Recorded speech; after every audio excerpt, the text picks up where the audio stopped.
What about you guys? Welcome back. You're here with me, Dave, by the pond for another edition of the Koi Life Journal. Got a right few things coming up in this video. Finally got Koi Masters Advantage back in stock. Thank God. I'm glad that's back. I'm going to move a couple of fish on to a fellow YouTuber, Daryl, Project Koi. If you haven't seen it, check out his channel. I'll pop a little link up in the comments section below. He's got some great content, built a lovely little grow on there, and he's got some cracking fish. Just finished a new pond, so Daryl's having a couple of fish off me. I'll show you those, and yeah, so enjoy the video. Just before we crack on with it though, I'd like to ask a favour of you, really. We recently had a massive disaster at work where we had a hell of a fire, and before that, on my video the week before, I know I mentioned a disaster and I never really said what that was. A chap that's worked for me for quite a while had been working from home during the lockdown period, and he's a local chap to Doncaster, just a few years older than myself. Sadly felt that he had no other option but to take his own life while he was working at home, and it kind of hit home. I'd worked with the guy quite a long time and had a lot of time for him, and he wasn't just an employee, he was a friend. We attended his funeral today, and the company offered to give some sort of support to the family in terms of the funeral and everything else, but the family were strict.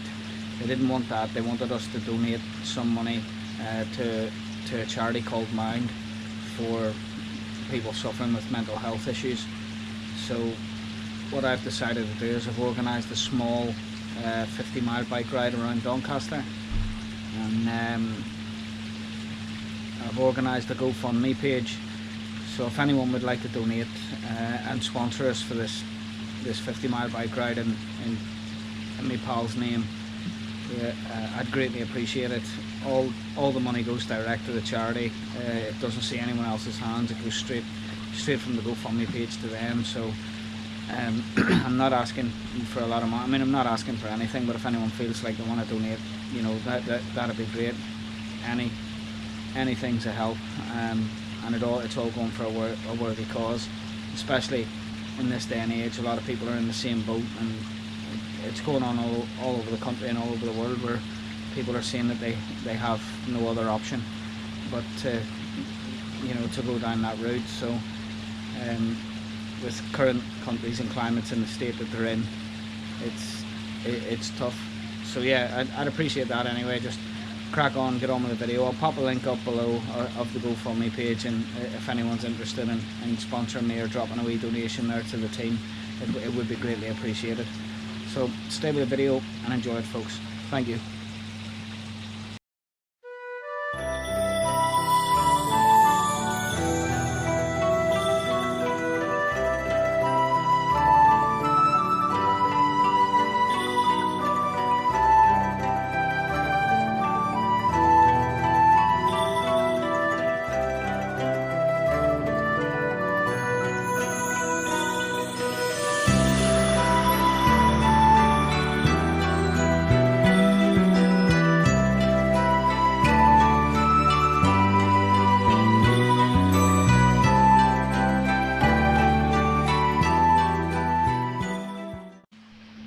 Right guys, just got back from shooting.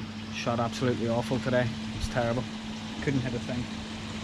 So everyone doing their water tests and seeing a lot of chlorine in people's waters, I thought I would do mine today, so I'll go on and get them done. I'm just going to show you a couple of fish that I moved on to the run up the motorway to meet Daryl, as I said. So I'll pop up the footage of them while I go and grab me water testing gear. So took a little photograph when we were driving over to see Daryl, and it's a sad state of affairs when you're driving up the motorway and you realise that you live in Springfield. Anyway, here's the fish. So just bowling up a couple to go and meet Daryl up the motorway. We got this Suetsugu Sankey to move on. It's a decent fish. It's put on a bit of weight while it's been in my grow on.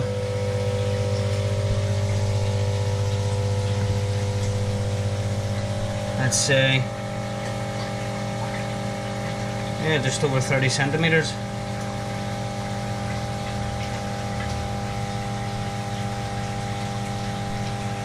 So, hope you like it, Daryl. And I'll quickly just show you, this is the other one. It's a chocolate jag. I'll quickly go and get it in the bag as well. It was an absolute nightmare to catch this one, so if I'm late, Daryl, this is why. So, got all my gear out. Maybe a little summit in the pH, but I don't think so. Water tests seem to be alright. The only reason I checked them is I do have a couple of veiny fish, and I've got a strip test for chlorine. I know they're not the best, but that's come back at 0, so could just be the amount of food that's going in. So glad to have that magic stuff back in stock. I have missed it.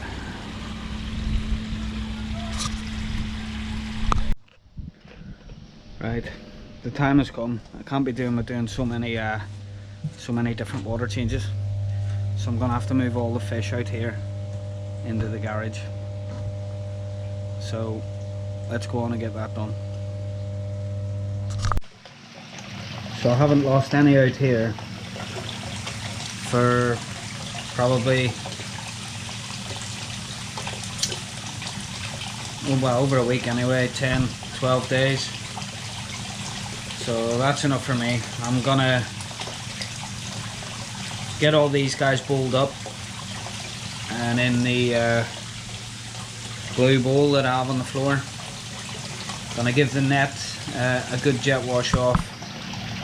I was thinking of putting one of the bigger ones back in here.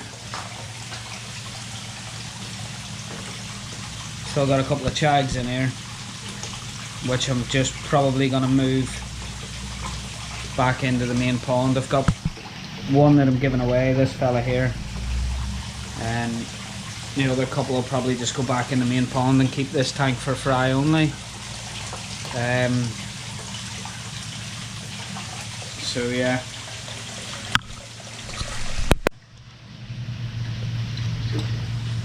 And this is the fry that survived the garage. Still quite a few, but they're definitely not putting on any size, not like the ones in the fish tank. So, still a couple of decent black ones, but I'll get all the others caught and bowled up, and hopefully when all the feeding is being done out here, they'll all start to grow. This is where my Pokemon training skills come into play. Gotta catch them all. So I need to get all of these netted and out into the garage.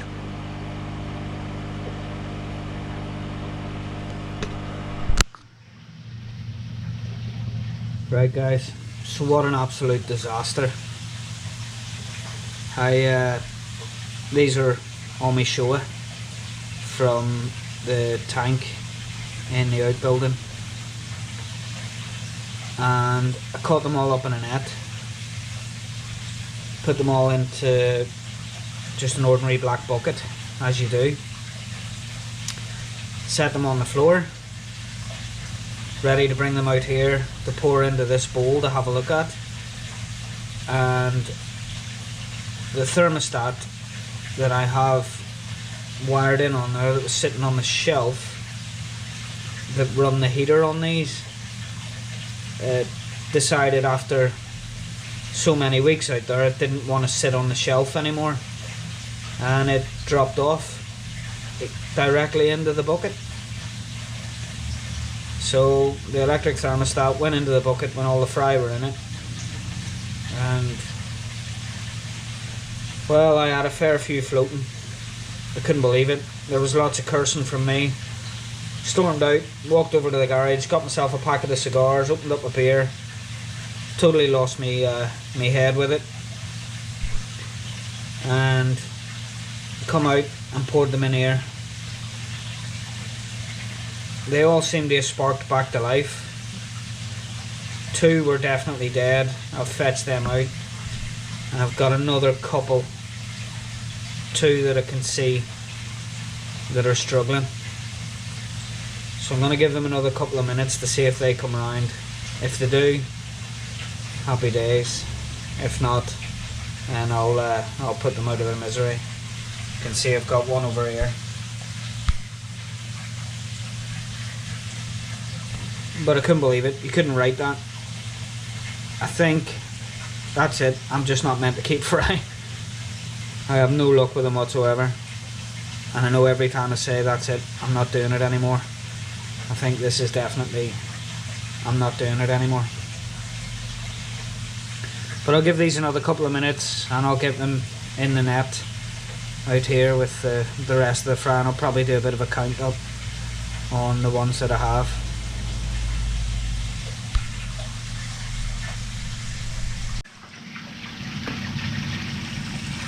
So after the disaster, I managed to count 191 Showa left. So that number doesn't include obviously any of the orange ones or the white ones that I had in here. That is only the black ones that come out of the tank in the utility room. The ones that got electrocuted, if you like.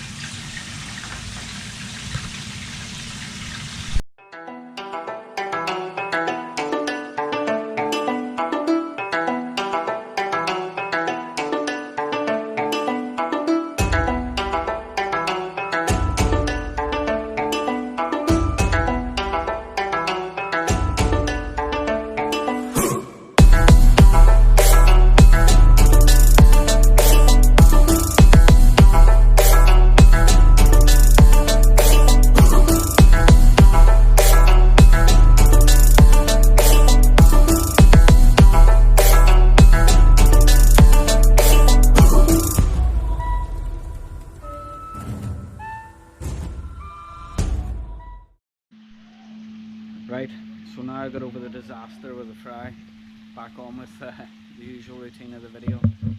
And to help me get over the disaster with the fry, it was macaroni. That worked. So in this part of the video, as usual, fish of the week.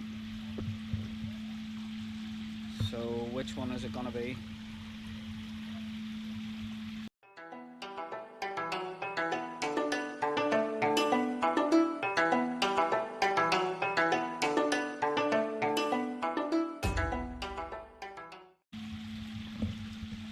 For koi of the week, I'm going to talk about Meg,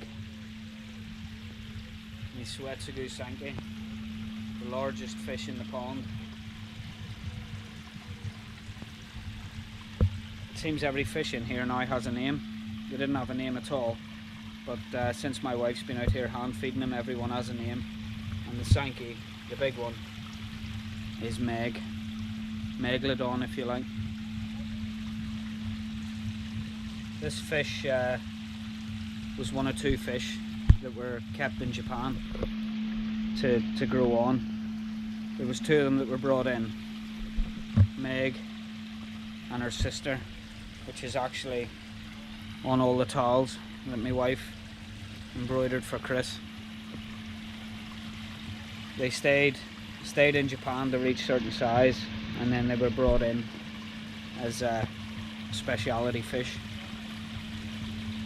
The 2 of them, the other fish, the one that's on the towel, that fish sold for close to 4 grand. I didn't pay anywhere near it for this one because for some strange reason After Meg was brought into the country, she lost some of the benny on her head in the perfect shape of a triangle, as you can see. She was 72 centimeters when I put her in here,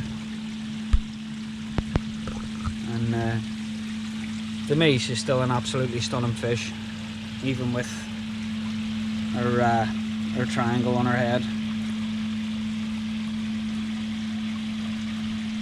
Go on and try and get you some underwater footage of her.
Right guys, that brings us to the end of this week's video.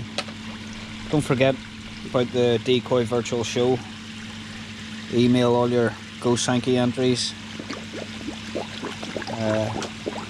into the email address that I just popped up. I've got quite a few entries in, so quite looking forward to it. You got a week left, so before I go, just got to show you a planter that our Mrs. Decoy whipped up.